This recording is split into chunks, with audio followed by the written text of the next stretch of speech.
নমস্কার বন্ধুগণ, আজ আবার আমি গোপাল ভক্তর সঙ্গে রান্নাঘরে এসেছি নতুন একটা রেসিপি নিয়ে, মিষ্টি আলুর পায়েস। আমার দুধটা আগেই জাল দেওয়া ছিল, হ্যাঁ, একটুখানি আমি শুকিয়ে নিয়েছি দুধটা।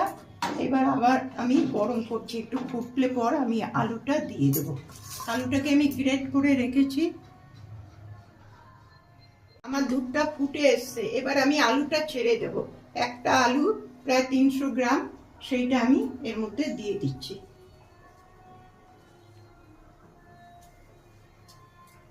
আমি একটু নুন দিয়ে দিচ্ছি, কারণ মিষ্টিটা তাহলে খুব ভালো ব্যালেন্স করবে। আমুল দুধটা গুলে রেখেছিলাম, সেটা আমি এর মধ্যে দিয়ে দিচ্ছি।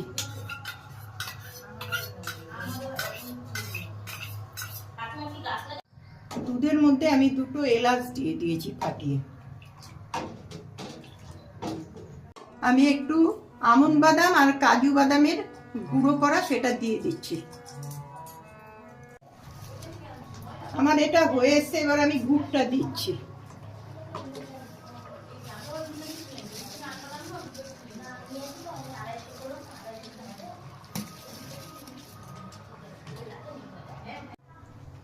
বন্ধুগণ, আমার এটা একদম কমপ্লিট। আমি এটা নামিয়ে নিচ্ছি, দেখুন কত সুন্দর গাঢ় হয়েছে।